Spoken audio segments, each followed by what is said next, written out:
Greetings. Welcome to EDTV News Channel, the People's Channel.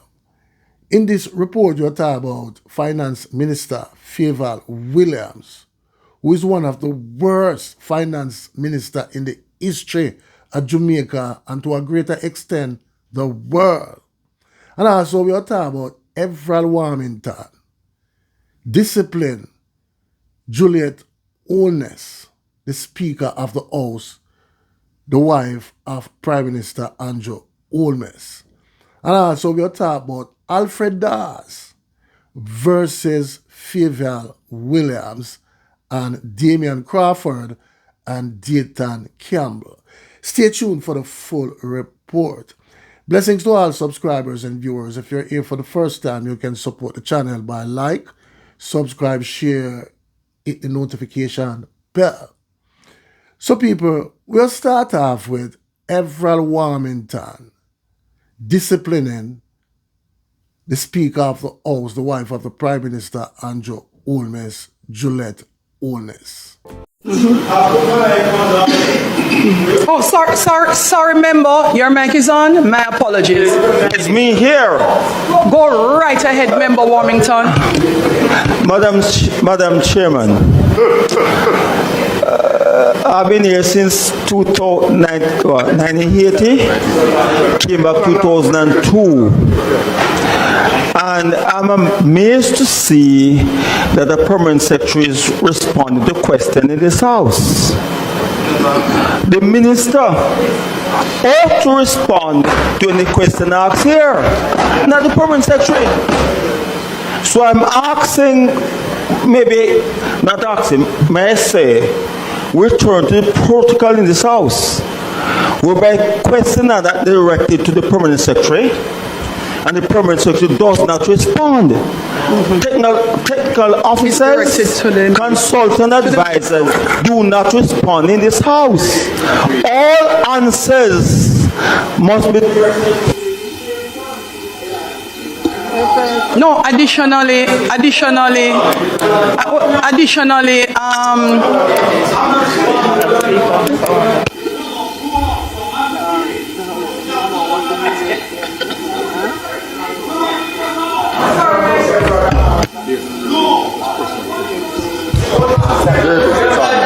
mic is on, member Warmington. Hold on, then. When I'm speaking, I do not expect anybody to cut off my mic.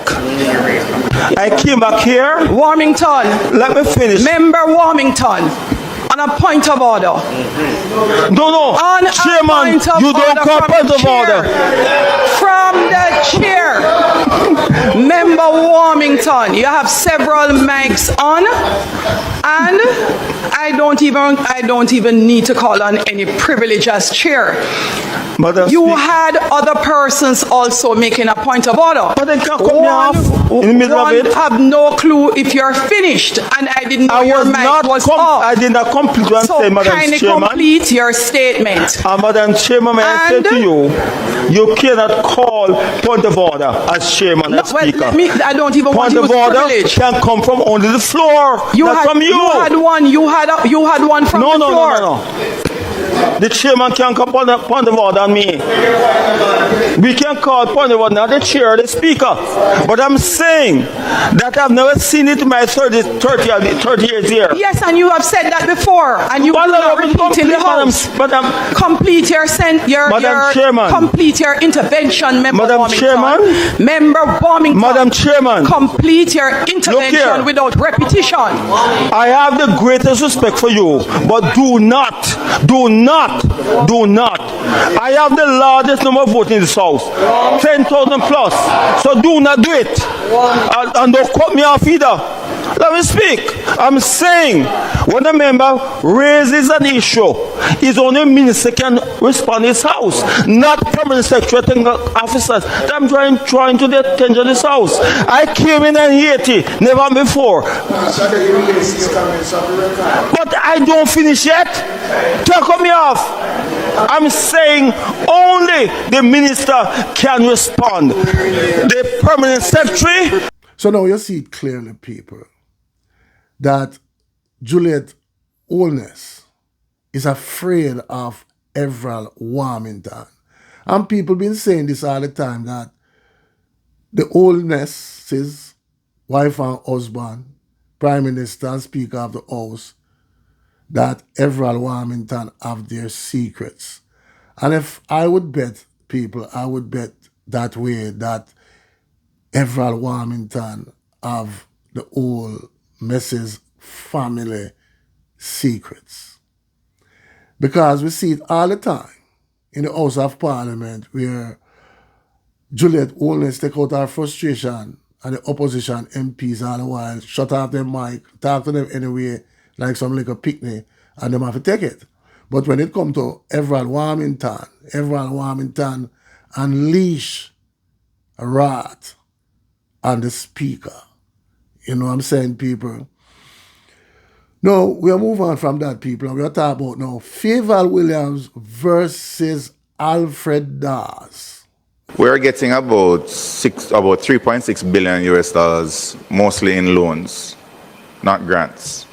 We have hospitals, clinics, schools, houses to fix. We have infrastructure such as roads and drains to fix.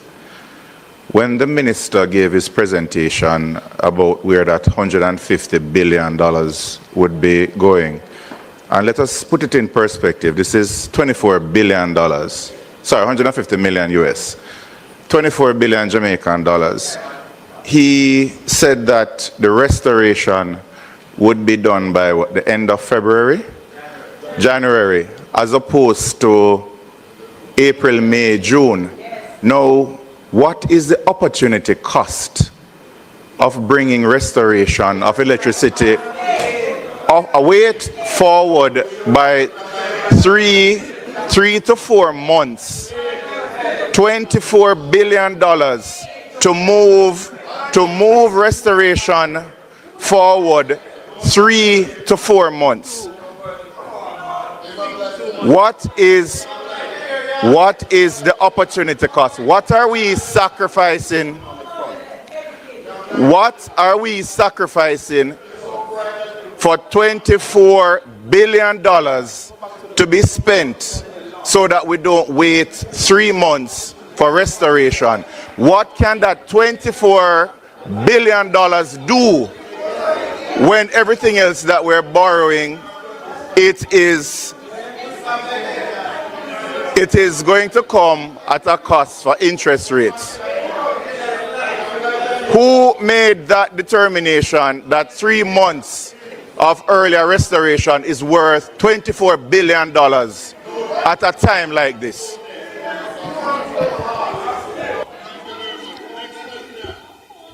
I can tell you. So member. Minister of Finance. Minister of Finance, once the noise continues, once the noise continues, it doesn't make sense for the minister to even attempt to respond because we can't hear. The opportunity, member, hello.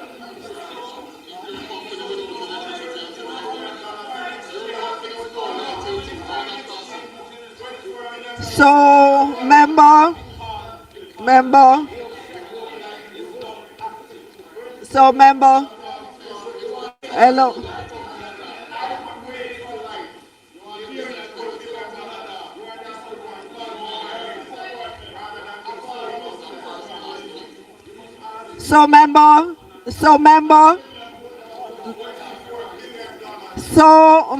So, member,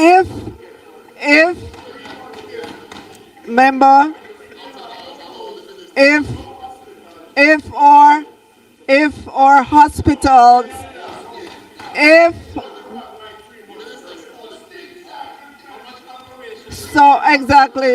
member, if our hospitals. Time is of the essence, and I would like to hear the Minister of Finance response, and this type of behavior is not of any use to any of us or the public. For Minister to be heard, we have to be quiet. Could you all stop? So, Minister, please allow the Minister of Finance to respond and for us to close this segment. There is more work to be done today. I would love you to ask the patient that is waiting for a life-saving operation to ask that patient what is the opportunity cost of $25 billion. Ask that patient.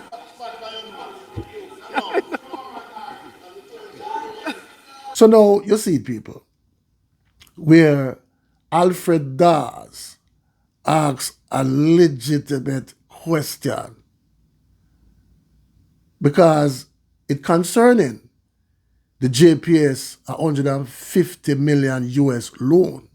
And Darrell Voss out and mouth say it's for restoration from now until January or early February. Now, Fayval Williams respond to Alfred Dawes and says, ask a patient who's waiting on a life-ending surgery about the 25 billion. And that was one of the dumbest response in the history of Parliament coming from a finance minister. Now, people, there's not one hospital in Jamaica presently that is without electricity. You know what I mean? Not one. So that was just a dumb response. And that's why I'm saying Fayval Williams is one of the most, disgusting finance minister in the history of Jamaica and to a greater extent the world. How a finance minister is going to respond in that manner. It's the same thing we say the other day again, Christopher Tufton, him respond to Alfred Dawes in another dumb response. When Alfred Dawes simply asks him about the stagnant water and the condition of the water that the people them are bathing and drinking and wash them clothes. If they want to do something before the disease break out. And you know where Christopher Tufton respond and say, Alfred Dawes is campaigning for the next general election. And a couple of days after that, is Christopher Tufton come out and said there's a disease breakout and many people lost their life. That for just showing the people say, when these ministers ask tough questions, them get into them feelings and don't know how to respond. And these are the people that them voting for run the affairs of the country. Very, very sad. Now, people, we'll move on from that and we'll talk about Damion Crawford versus Fayval Williams, Dayton Campbell and others. Watch the video. Minister, the loan to JPS of approximately 23 billion Jamaican, is that in addition to the 45 million US dollars that they received from the self-insurance? Yeah, remember the 150 million is a loan from the Ministry of Finance and it's a loan from the government, operationalized by the Ministry of Finance and the Public Service. In terms of their insurance payments, that question would have to be put to the respective ministry. I don't have the.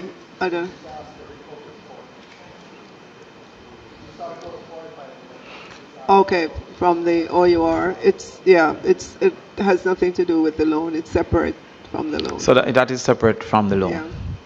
Okay. So all right. So in addition, all right. So the JPS loan that was given by the Ministry of Finance, do you have the current interest rate that was agreed to? 5.5%. 5.5%. Are we correct that the projected rate of borrowing that the government can achieve is approximately 12 to 15% projected? I'm sorry, projected based on what? 12. Can you explain a little bit more? Yeah, the documents that we have seen suggest that if the government was to borrow, the interest rates that they'll likely be able to achieve was approximately 12 to 15%. Is that correct? Absolutely not. Significantly lower. It would be significantly lower. Do you have an estimate of the rates that the government would be able to borrow? The average rate, member, and if you look at our debt profile publication, you will see that it is in the single digit range. Yes, so can you give me a better understanding? Is it 3%, 7%, 8%? So member, as you can imagine, our source of financing, there are different sources of financing. You have the commercial market, commercial market local, commercial market international. You have our international partners, and in each of those, the rate would be different. International partners, very low single digit. Domestic market, single digit as well. International market, single digit. So if you were to average that across the entire portfolio, it still comes back to a single digit number. Yeah, Madam Minister, single digit can vary from 10 to 9. So I'm asking if you can give us a ballpark, a range of where the average interest rate would be.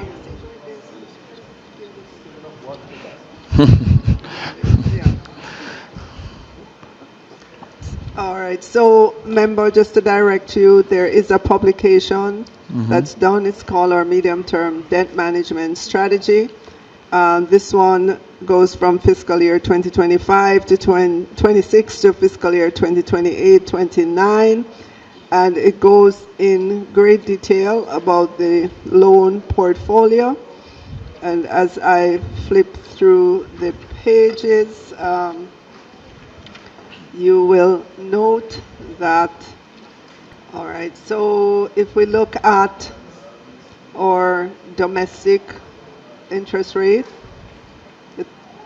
it's about, all right, so member, it goes anywhere from a low of 3.3% to 8.5%, depending on the instrument and the market in which we borrow and the currency. All right, so thank you, Minister.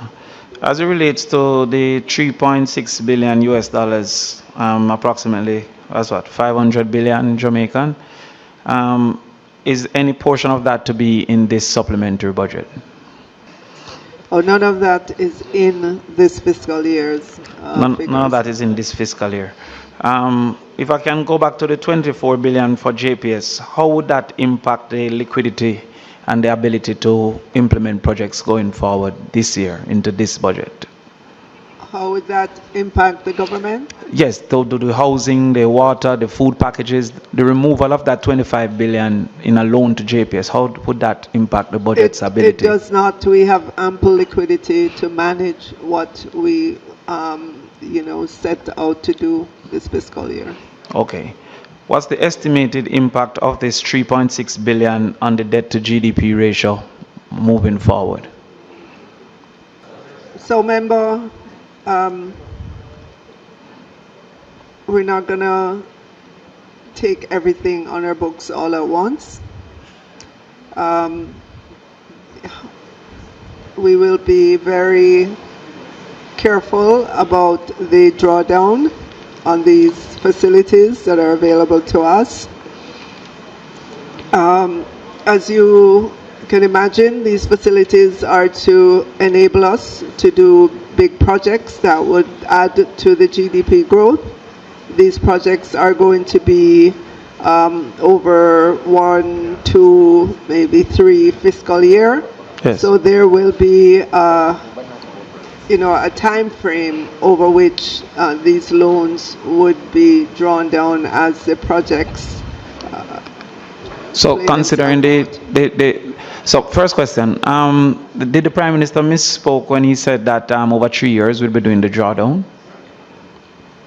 Did he misspeak? The headline announcement was 3 years Yes. from our international partners. But member, it's going to depend on the pace of government. So it might not be Alright. 3 years. It will depend on the pace of government. Okay. So do we have any estimate based on different scenarios over 3 years, 4 years, 5 years? What will be the impact on the debt to GDP ratio? We've put forward, so in our fiscal policy paper memo, we have put out some estimates of Yes. where the debt to GDP is expected to be after we hit the 68.3% this year. We are expecting recovery, as we've seen with other disasters. If you look back on Beryl last year, within 2 quarters, we were able to begin to see economic recovery. I'm not saying within 2 quarters we will see that with Melissa, but there is expectation that GDP will begin to grow again, and together with the capital spending that we need to do and the drawdowns, those have been worked into the estimates that we put out. Can you give me that estimate, or is it available?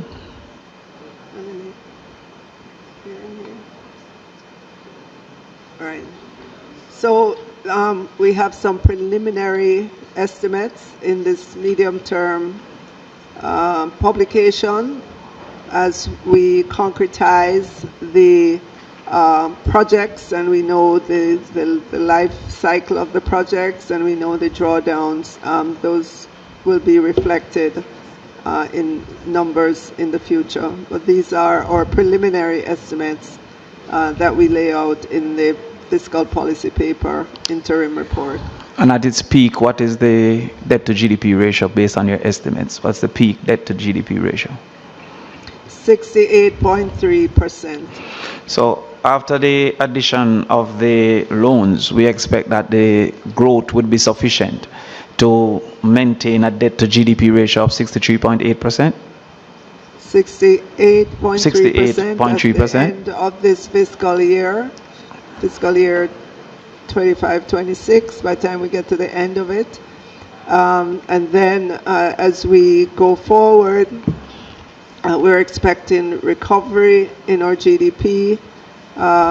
We are expecting projects to pick up. We're expecting economic activity, and you can see the trajectory for our debt to GDP in these papers. So we're expecting to begin to see a decline again in the debt to GDP. So based on your estimation, over the next 5 years, the debt to GDP ratio should not be greater than 68.3%? That is our early estimate. What is the growth rate that you have used to make this estimation? The expected growth rate to make this estimation?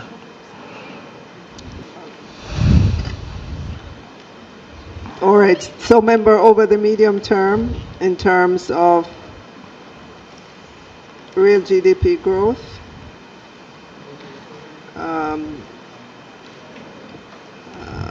we're looking at 0.7 next year, 3.1 fiscal year 2027-28,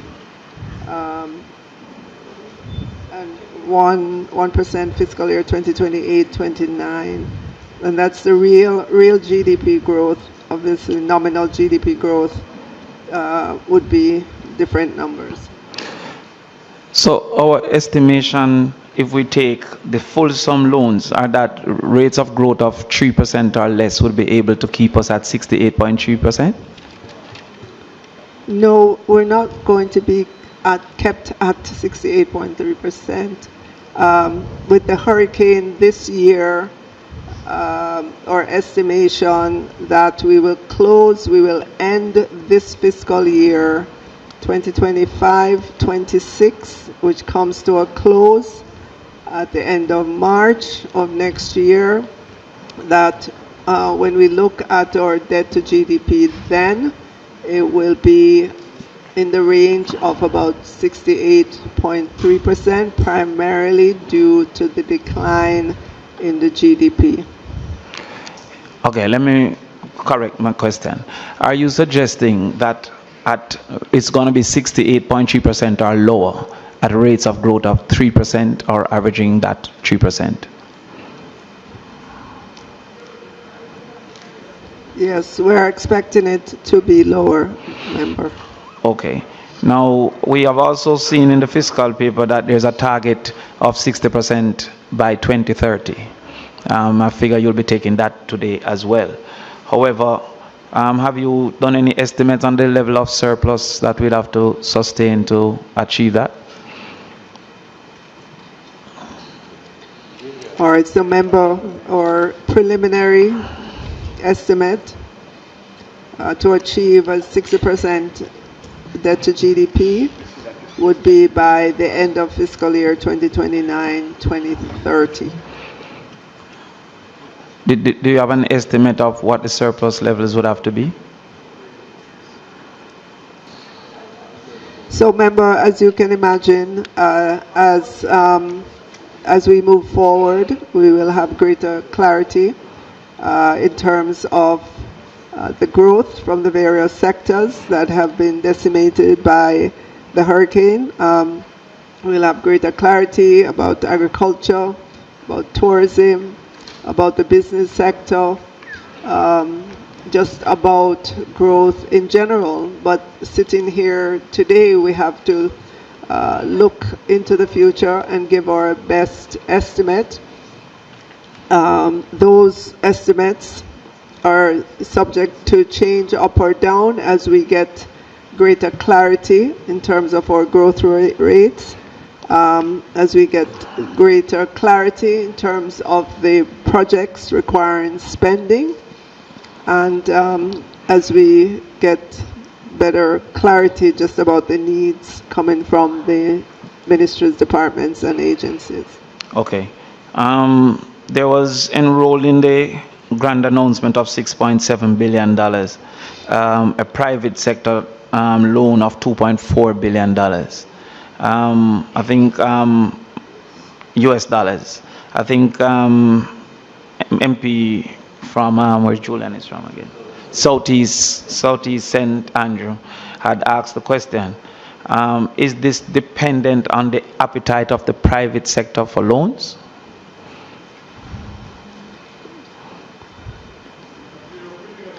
I would say yes, but also That's why I stop answer you. recall that there are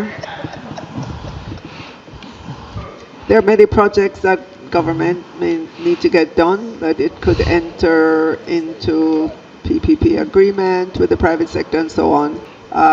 So it's government and the private sector working together in terms of the priority for that part of the loan. And I don't think I got the answer. Is it dependent on the appetite of the private sector, or is it something that government can also participate in?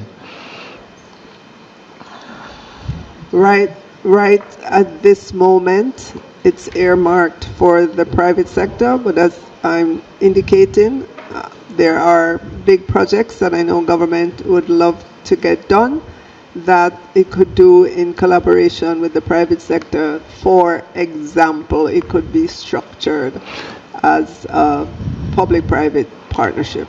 So in the case of a public-private partnership, is it that the private component is the only part that can come from the 2.4 billion, or also the government's involvement can come from the 2.4 billion? The 2.4 is for the public sector. Is for the public sector? I'm sorry, for the private sector. So if there's a public-private partnership where the